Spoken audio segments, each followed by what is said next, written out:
ఈరోజు ప్రజాప్రభుత్వం గౌరవ ముఖ్యమంత్రి ప్రజాపాలన ద్వారా రాష్ట్రంలో అభివృద్ధి సంక్షేమం రెండు కళ్ళ లెక్క తీసుకెళ్ళి గత 10 ఏళ్ళుగా ధనిక రాష్ట్రంలో చేయనటువంటి పనులు వాళ్ళు అప్పులు చేసినా వాళ్ళు తప్పులు చేసినా ఒక్కొక్కటిగా సర్దిద్దుకుంటూ ఈ తెలంగాణ రాష్ట్రంలో ఎంతోమంది వేలాది కార్యకర్తలు కష్టపడి ఆ రోజు పిసిసి అధ్యక్షుడిగా ఎత్తిన జెండా దించకుండా ప్రజలను చైతన్యం చేసి ప్రజాపాలన అధికారంలోకి వచ్చిన తర్వాత మరి ధనిక రాష్ట్రంలో జరిగిన పనులు అప్పుల తెలంగాణలో మా గౌరవ ముఖ్యమంత్రి చేస్తుంటే కొంతమంది ప్రతిపక్షాలు గిట్టని వాళ్ళు ప్రభుత్వం మీద మాట్లాడితే సరే, కానీ ఇవాళ స్వపక్షంలో ఉండి ప్రజలు ఇచ్చినటువంటి అధికారాన్ని మనం ప్రభుత్వం ద్వారా ప్రజలకు సంక్షేమాలు అందించడమే లక్ష్యంగా ముందుకు పోవాలి తప్ప మొన్న ఏదైతే కొండ సురేఖ గారి సంబంధించిన వాళ్ళ కూతురు కొండ సుష్మిత గారు గౌరవ ముఖ్యమంత్రి మీద మాట్లాడిన మాటలను ఖండిస్తూ ఎంతోమంది ప్రజలు 10 ఏళ్ళు బానిస పాలన వద్దు ప్రజాపాలన ముద్దని చెప్పి తెచ్చుకున్న ఈ ప్రజాపాలనలో మరి అందరం బాధ్యులుగా గౌరవ ముఖ్యమంత్రికి అండగా నిలిచి ప్రభుత్వం చేపట్టినటువంటి సంక్షేమ అభివృద్ధిని ప్రతి గడప వరకు చేరే విధంగా లక్ష్యంగా మనం ముందుకు పోవాలి తప్ప ప్రభుత్వంలో ఉన్న వాళ్ళు మరి ప్రభుత్వం మీద నిరంతరం కష్టపడుతున్నటువంటి గౌరవ ముఖ్యమంత్రి మీద ఈ రకంగా మాట్లాడడం సరికాదు. ఏదున్నా మరి సురేఖ గారు దీని మీద స్పందించి ఏదైతే సుష్మిత మాట్లాడినటువంటి మాటలను తీవ్రంగా ఖండించి పార్టీ అభివృద్ధి కోసం పార్టీ మళ్ళొక్కసారి గౌరవ ముఖ్యమంత్రి రేవంత్ అన్న నాయకత్వంలో మరి రెండోసారి కూడా ప్రజాపాలన రావాలి. ఇక్కడ కాంగ్రెస్ పార్టీ అధికారంలోకి వచ్చి మన భావి ప్రధాని రాహుల్ గాంధీ గారిని ప్రధాని చేసేంత వరకు మనం కలిసికట్టుగా పోరాడాల్సిన అవసరం ఉంది. మరి మన అభివృద్ధి చూసి మన సంక్షేమం చూసి ప్రతిపక్షాలు ఇలా జీర్ణించుకోలేకపోతున్నాయి.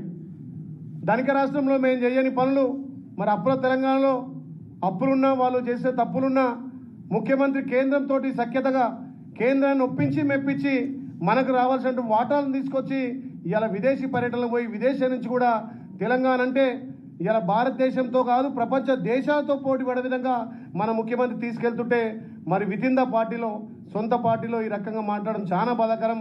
మరి ఎంతోమంది పార్టీని నమ్ముకున్న కార్యకర్తలు గ్రామాలలో చాలా ఇబ్బంది పడుతున్నారు. మరి ఎంతోమంది కష్టపడితే మనం ఎమ్మెల్యేలుగా మంత్రులుగా ఇలా అధికారం వచ్చిన తర్వాత మరి ప్రజలకు సంక్షేమాలు అందియాలి, పార్టీని నమ్ముకున్న కార్యకర్తలకు మనం న్యాయం చేయాలి. ఏదైనా ఉంటే సిఎల్పి సమావేశం కానీ మన పిసిసి అధ్యక్షుని ఆధ్వర్యంలో గౌరవ ముఖ్యమంత్రి అందరం కూర్చొని మాట్లాడుకున్న విషయాన్ని బహిర్గతంగా ఆ సుష్మిత మాట్లాడడం చాలా తీవ్రంగా బాధ కలుగుతుంది. అదేవిధంగా ఆమె మాటలు తీవ్రంగా ఖండిస్తున్నాం.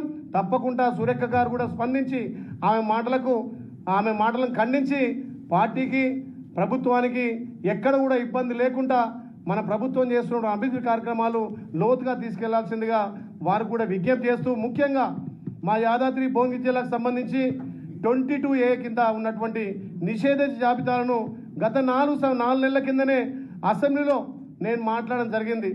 మా ఆర్ఎండ్బి శాఖ మార్చులు కోమటిరెడ్డి వెంకరెడ్డి గారు అసెంబ్లీలో మాట్లాడినప్పుడు కూడా ముఖ్యమంత్రి దృష్టికి తీసుకుపోయి సంబంధిత శాఖ మంత్రి పొంగులేటి సీనన్న కూడా తప్పకుండా మీకు న్యాయం చేస్తాం, కొంత అధికారుల తప్పిదం వల్ల గత ప్రభుత్వంలోనే 22A కింద ఉన్నటువంటి భూములను హైకోర్టు ఆదేశాల ప్రకారం సంబంధిత ఎంఆర్ఓలు కానీ ఆర్టీఓలు కానీ సంబంధిత కలెక్టర్లు అక్కడ రిజిస్ట్రేషన్ ఆఫీసులకు ఈ 22A జాబితా పంపడం వల్ల అది ఆగిందే తప్ప ఈ ప్రభుత్వం 22A పెట్టి ఏ పేదోడికి భూమి గుంజుకోవాలనో ఏ పేదోడికి ఇబ్బంది పెట్టిన లక్ష్యం కాదు.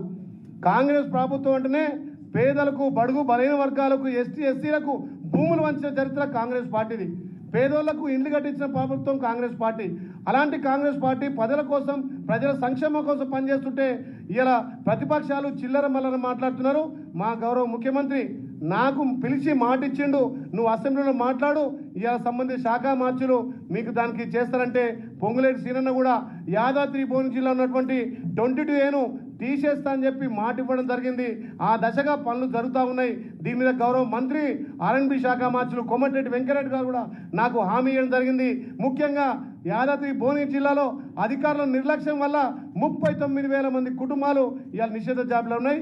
దాన్ని మా పెద్దలు రెవెన్యూ శాఖ మార్చులు పొంగులేటి సీనన్న కూడా పర్యవేక్షణలో 2010 మాత్రం పూర్తిగా నిషేధ జాబితాను తొలగిస్తారని మాట ఇచ్చింది కాబట్టి పార్టీకి అందరం విధేయులుగా ఎంతోమంది కార్యకర్తలు కష్టపడితే ఇలా మనం ఎమ్మెల్యేలుగా ఎంపీలుగా ఎమ్మెల్సీలుగా గెలిచాం కాబట్టి దయచేసి విత్ ఇన్ ద పార్టీలో మన ముఖ్యమంత్రి చేపడుతున్న అభివృద్ధి సంక్షేమాలను పేద ప్రజల కోసం ప్రతి గడపకు అందే విధంగా ముందుకు తీసుకుపోవాల్సిందిగా విజ్ఞప్తి చేస్తా ఉన్నా.